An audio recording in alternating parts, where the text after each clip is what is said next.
حامدا ومصليا اما بعد فاعوذ بالله من الشيطان الرجيم بسم الله الرحمن الرحيم ان الذين يكتمون ما انزل الله من الكتاب ويشترون به ثمنا قليلا اولئك ما ياكلون في بطونهم الا النار ولا يكلمهم الله يوم القيامة ولا يزكيهم ولهم عذاب أليم.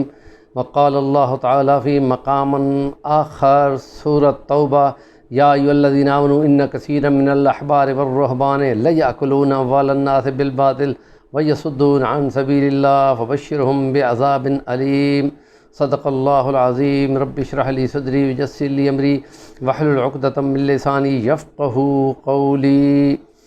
قرآن مجید کی یہ دو آیات سورۃ بقرہ کی 174 نمبر آیت اور سورۃ توبہ کی 34 نمبر آیت پڑھی ہے کہ وہ لوگ جو دین کا کام کرنے والے ہیں وہ اگر چھپاتے ہیں حق کو، اس کے لیے ترجمہ پہلے سن لیں. بے شک وہ لوگ جو کتمان کرتے ہیں، حق کو چھپاتے ہیں جو اللہ نے کتاب میں سے اتارا ہے، اور وہ بیچ کھاتے ہیں اس چھپانے کو، اور تھوڑے سے ثمناً قلیلاً بدلے قلیل سے قیمت کے، اولئک فی یاکلون، پھر وہ اپنے پیٹوں میں آگ بھر رہے ہیں، جہنم کے انگارے بھر رہے ہیں. تو اللہ پاک ان سے نہ بات کرے گا، نہ ان کو دیکھے گا، نہ ان کو اپنی رحمت کی نظر کرے گا اور داخل جہنم کرے گا.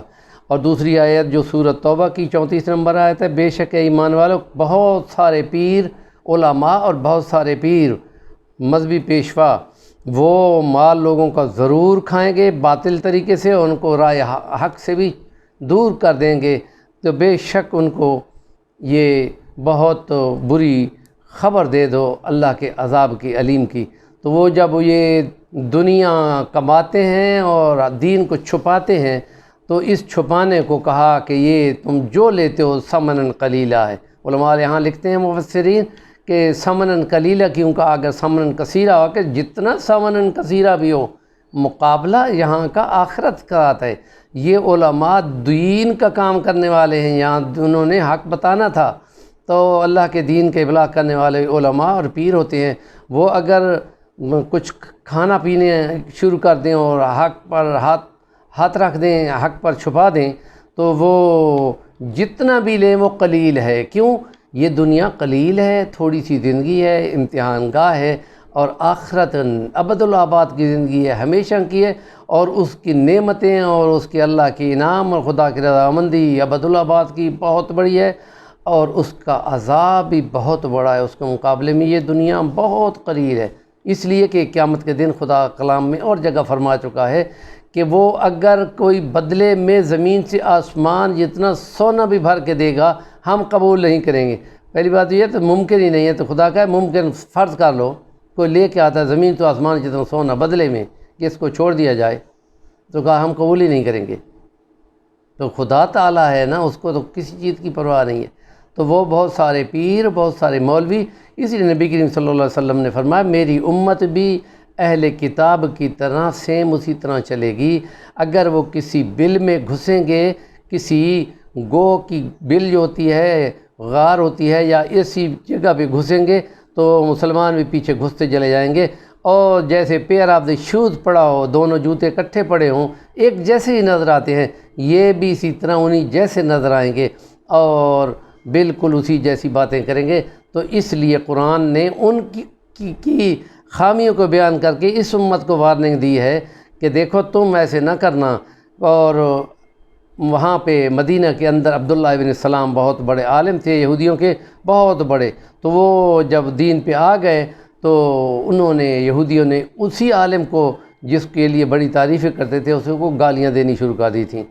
اور اسی طرح ایک اور صحابی جن کو ہم کہتے ہیں کہ وہ بہت بڑے رہبان تھے، تو ان سے حضرت عمر فاروق نے پوچھا تھا کہ ہمیں تقوی کے بارے میں بتاؤ، کہ آپ تو یہودیوں کے مذہب میں بھی پیر اور رہبان تھے، اور جب آپ اسلام میں آئے ہیں تو یہاں بھی آپ کو خدا نے علم دیا ہے، تو ہم کو بتاؤ کہ تقوی کیا ہوتا ہے. تو انہوں نے اس کو بتایا تھا.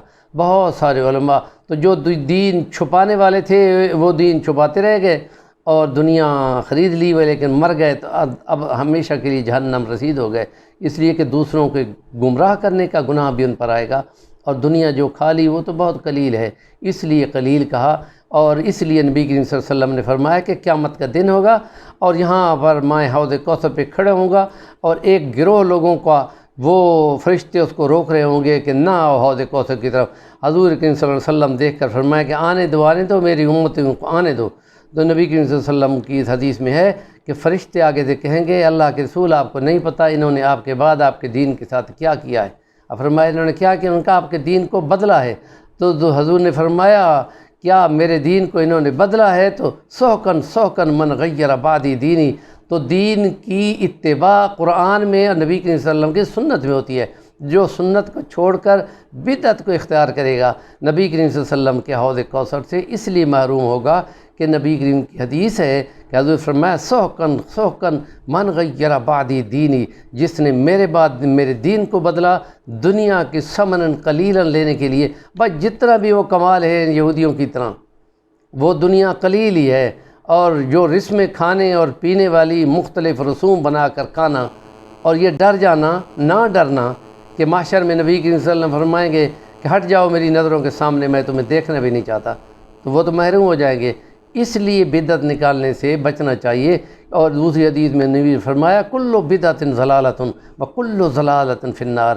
اور نبی نے فرمایا اگر کسی نے کوئی عمل کیا اور ہمارا اس پہ عمل نہیں ہے تو وہ رد ہے۔ تو جو عمل رد ہو اس کو کہنا کہ یہ دین ہے، مثالیں اس کی دنیا کے معاملات کی دینا۔ تو اس لیے دین کے اندر جو بات کسی نے گھڑی دنیا کی نہیں، مثال دین کی ہے، تو وہ پھر بندہ دوسروں کو بھی گمراہ کر رہا ہے اور دنیا میں خرید رہا ہے، تو وہ بہت بڑا خسران مبین کر رہا ہے، بہت نقصان کر رہا ہے۔ تو اللہ پاک نیکی کی بات کو سمجھنے والا بنائے، سمجھانے والا بنائے۔ اور نبی کریم صلی اللہ علیہ وسلم اور صحابہ 7 ہجری تک مکمل غربت میں اور بہت تنگی میں رہے تھے، 3 دن کھانا بھی نہیں پکتا تھا۔ تو یہ آزمائش تو ضرور ہے، تو اس آزمائش میں اللہ پاک دین پر استقامت سے رکھے تو پھر آخرت کی ہمیشہ کی زندگی تب کامیابی والی بنے گی۔ ہمارے چینل کا نام ہے صفی الرحمن الوانی، ضرور سبسکرائب کر لیں، اور اگر اچھا لگے تو اس پر کمنٹ ضرور دیں۔ جزاکم اللہ و احسن الجزا۔